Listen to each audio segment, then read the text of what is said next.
Hey guys, welcome to another little idea we have. I'm gonna let our friend Sasha explain the rules because I do not know them. All right, here's what we're doing. We wrote down 10 different topics. I wrote down 5. He wrote down 5. I have no idea what he wrote down. He doesn't know what I wrote down. And Probably something stupid. we folded it up and put it in a bowl. And we're going to draw one topic. And we don't know what it is. It could be anything. Could be anything. Could be anything. Then we're going to toss a coin. Whoop. And one side will have to argue for it. And the other side has to argue against it. And we did not prepare. We have no idea how to do this. We might embarrass ourselves or make everybody hate us. But that's All right. life. I picked this one. It says marriage. So now I toss the coin. Heads is for marriage. Number is against marriage. And I can't choose. I have to do whatever the coin tells me to do. Heads. So you're for So I it. have to for marriage, and you have to argue against marriage. Okay. Bring it on. Start. All right. I think marriage is really important in society because, let's say there's no marriage. It's very likely that people would not have children anymore, and after some time, humanity is just gonna die. Because let's be honest, singles are very unlikely to have kids, and then to keep that population alive, it's kind of scary, isn't it?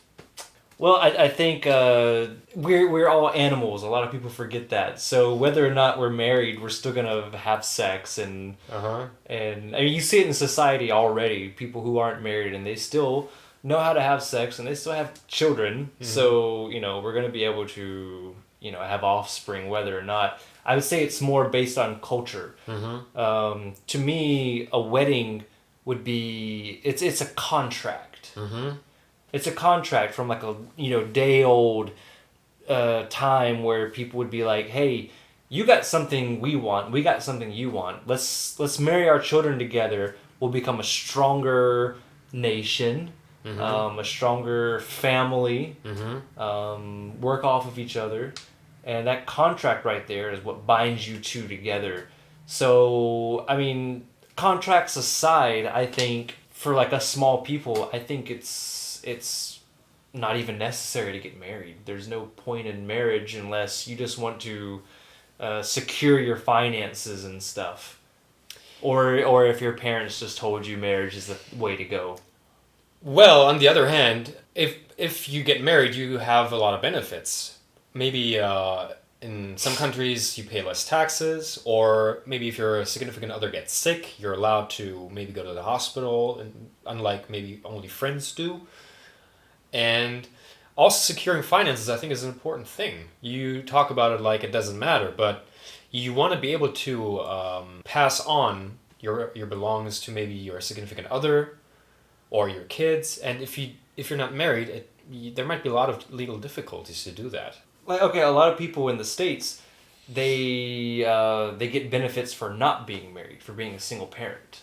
Sometimes you get more benefits for not being married. Okay. Yeah, because there are a lot of single parents throughout this world, and it might be very difficult for them. So that's when the government steps up and says, "Hey, we see the situation you're going through. Here's a little bit of benefits, government benefits. Here's maybe health care. Here's this." So actually, there's a lot of people who are in relationships that have children, but they choose not to officially, through a government outlet, get married. So you're encouraging people not to get married so they can get more money from the government by like welfare and stuff like that. You think that's a good thing? People who get married and they don't work get welfare and all that stuff as well. And is that an argument against marriage though? Yes, Huh. we're arguing against marriage. Okay, okay. I don't want to go too far off topic, but it Yeah. sounds like you could be arguing against working because if you don't work, you get government benefits. You're absolutely right. In some cases, that is the situation. Okay.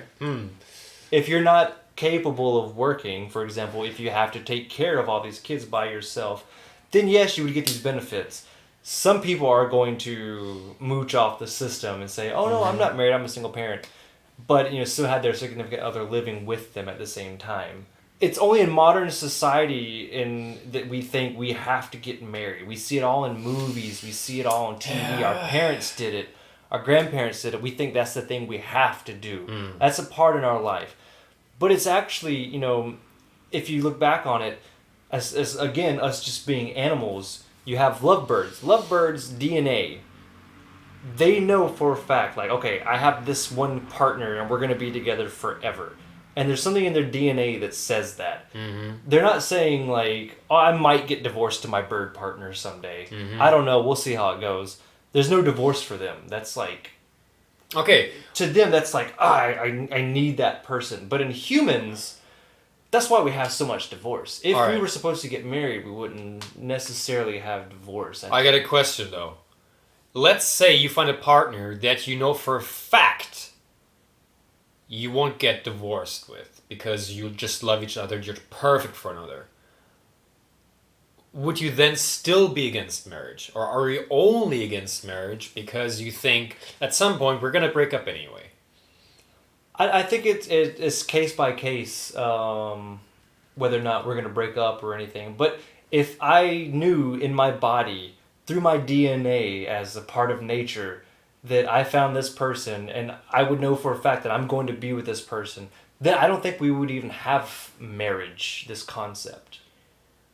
Because it would just come natural to us. Maybe, but marriage can also be very romantic. It can be very romantic. Not having a marriage and being in a relationship could be very romantic too.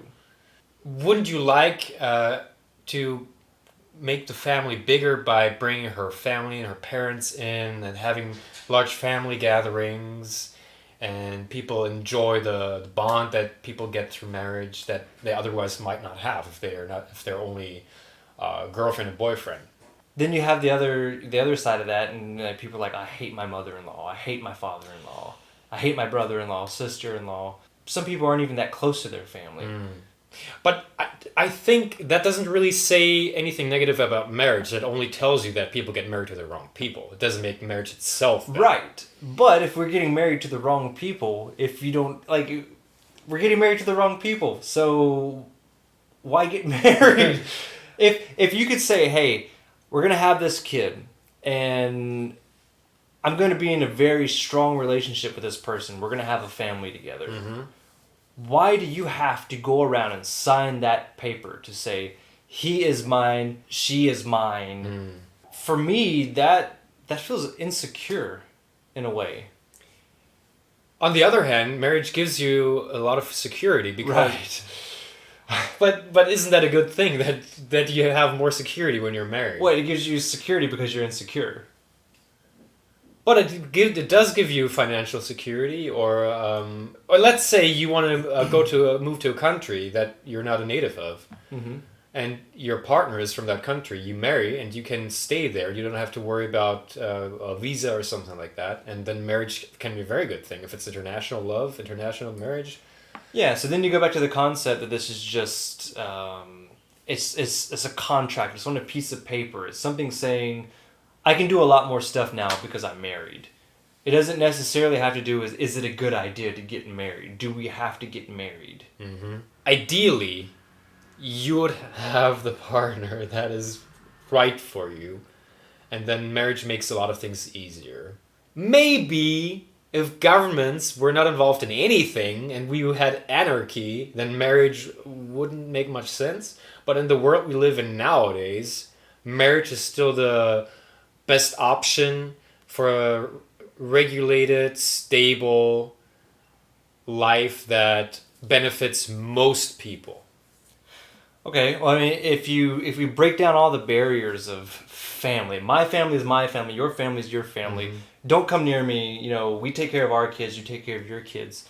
That breaks down what society means. Like, society means we come together, we live in a group. And so there's tribes around the world where there's a woman who can have, let's say, 6 boyfriends, 6 husbands if she wants. she has a kid, and they don't go around saying, whose kid is it? Is it mine? Yeah. Is it his? Is it our family's? Uh-huh. No, it's that kid is part of our community now, and we're all going to take care of it and raise it up how we think it should be. So instead of just having one father figure where, because he's bound by marriage, he probably hates the marriage, he probably hates the kid, he probably doesn't want to be there, and vice versa. That at that point, like the kid has so many more fallback plans as growing up. He has so many role models and stuff. Good point. Well, Any closing time's remarks? up. Closing remarks are just, well, what do you think? Who made the better arguments? What is your opinion on marriage? Are you for it? Are you against it? How would you argue about it? Please comment below. And if you have suggestions for future topics you want us to discuss, please write them down as well, and we will add them to the bowl. And hopefully we will draw your suggestion next time. And you don't have to make it serious. You can make it fun. You can talk about Anything. Summer versus winter, beach holiday versus mountain climb. It doesn't matter.